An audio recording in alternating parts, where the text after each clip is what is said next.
गुरु प्यारी साध संगत जी, प्रेम से कहना धन निरंकार जी। आशा करती हूँ सतगुरु माता जी की कृपा से आप सभी बहुत अच्छे होंगे। साध संगत जी, हमें हर एक काम को पूरा मन लगाकर करना चाहिए। क्या पता कौन सा काम हमें सफलता तक ले जाए। हमें अपने जीवन में सभी चीज़ों को गंभीरता से लेना चाहिए, तभी हम अपना जीवन सुंदर बना सकते हैं। और आज की साखी भी इसी विषय पर आधारित है। चलिए साखी सुनते हैं। साथ संगत जी, एक बार की बात है, किसी गांव में एक बढ़ई रहता था। वो बढ़ई अपने काम में इतना निपुण था कि दूर दूर तक उसकी ख्याति फैली हुई थी। वो बढ़ई एक अमीर आदमी के यहाँ नौकरी करता था। बढ़ई ने बहुत से शानदार घर अपने हाथों से बनाए थे, इसीलिए उसका मालिक भी हमेशा उससे बहुत खुश रहता था। साथ संगत जी, अब वक्त के साथ साथ बढ़ई बूढ़ा हो गया था। अब उसने ये काम धंधा छोड़कर आराम की जिंदगी गुजारने का विचार किया। एक दिन बढ़ई ने यही बात अपने मालिक को बताई। बढ़ई को देखकर लग रहा था कि अब उसका काम में पहले की तरह मन नहीं लगता है और वो काम करते करते थक गया है। लेकिन साथ संगत जी, काम बहुत ज़्यादा था, तो मालिक ने बढ़ई से विनती की कि अभी बिजनेस में बहुत काम बाकी है, मैं तुमको जाने नहीं देना चाहता, लेकिन अगर तुम जाना चाहते हो तो ठीक है, लेकिन एक मेरी विनती है। एक बड़ा सा बंगला तैयार करने का काम आया है, तुम एक बार वो बंगला अपने हाथों से तैयार कर दो, फिर चाहे तो चले जाना। साथ संगत जी, बढ़ई को भी मालिक की बात बहुत अच्छी लगी। उसने सोचा कि चलो एक ही तो बंगला बनाना है, इसे भी निपटा देता हूँ। अब वो बढ़ई अगले दिन से नए बंगले के काम पर लग गया, लेकिन उसका मन काम में नहीं लगता था। साथ संगत जी, इसी वजह से वो बढ़ई अच्छे से अपना काम नहीं कर पा रहा था।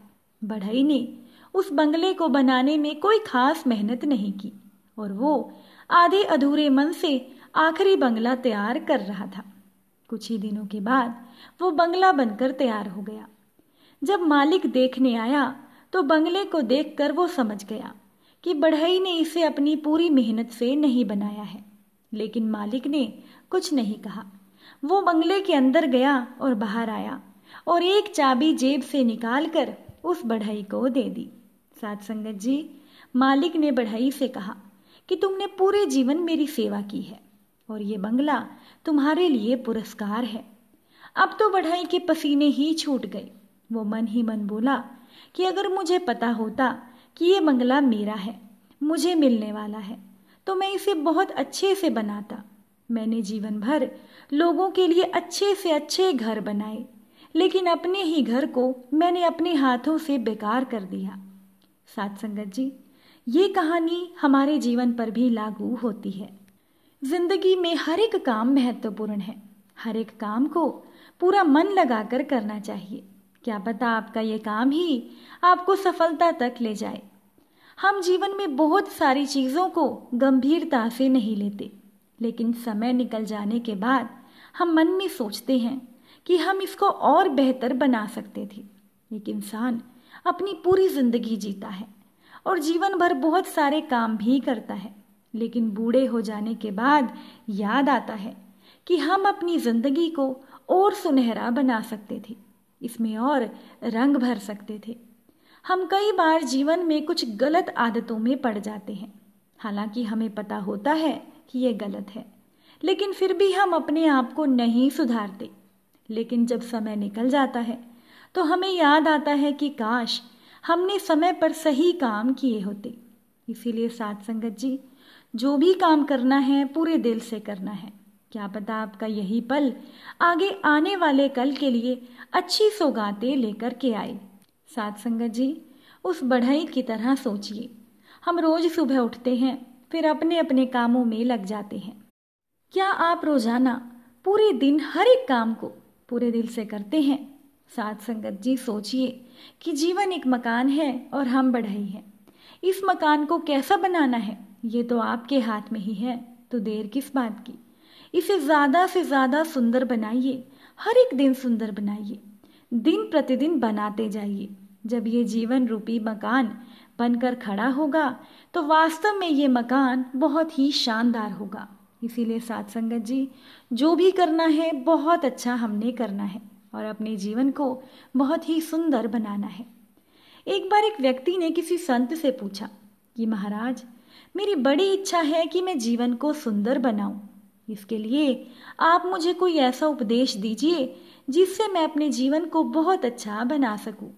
साथ संगत जी, संत ने अपने पास रखी हुई 3 चीजें उठाकर उस व्यक्ति को दे दी और वो चीजें थी थोड़ी सी रुई, एक मोमबत्ती और एक सुई। तीनों चीजें उसके हाथ में देने के बाद संत ने कहा, बस हो गया हमारा उपदेश, अब तुम घर जाओ। वो आदमी वहां से चल पड़ा, पर उसकी समझ में नहीं आया कि संत ने उसे ये 3 चीजें क्यों दी थी। वो व्यक्ति वापस संत के पास आकर बोला, महाराज, ये जो भी आपने मुझे दिया है ये तो मेरी समझ में नहीं आ रहा। तो संत ने उस व्यक्ति से कहा, मैंने तुम्हें जो ये रुई दी है इसकी खासियत ये है कि ये धागा बनकर हर एक की लाज ढकती है। मेरे परमात्मा का प्यारा इंसान भी वही है जो दूसरों की लाज ढकता है, जो दूसरों को संरक्षण देता है। और ये मोमबत्ती मोम बनकर जलती जरूर है, लेकिन प्रकाश बनकर अंधेरे को दूर करती है और दूसरों को रास्ता दिखाती है। तुम भी इसी रूप को धारण करो और हमेशा दूसरों के लिए प्रकाश बनकर रहना। और ये तीसरी चीज जो मैंने तुमको दी है वो है सुई, और सुई के बिना संसार का काम ही नहीं चलता। टुकड़ों को, फटे हुए को, कटे हुए को जोड़ने का काम करती है सुई। इसके बिना कुछ भी जोड़ा नहीं जा सकता। और इस दुनिया में भी परमात्मा का प्यारा इंसान वही है जो फटे हुए दिलों को सिलता है, जो टूटे हुए दिलों को जोड़ा करता है, जो बिखरे हुए को इकट्ठा करता है। और यही मेरा उपदेश है। तुम इन तीनों बातों को अपने जीवन में धारण करना तो निश्चित रूप से तुम्हारा जीवन बहुत ही सुंदर बन जाएगा। साथ संगत जी, साखी कैसी लगी? अपने विचार कमेंट में ज़रूर बताइएगा। अच्छी लगी हो तो वीडियो को शेयर भी कीजिएगा। फिर मुलाकात होगी किसी नई साखी के साथ। तब तक के लिए धन निरंकार जी।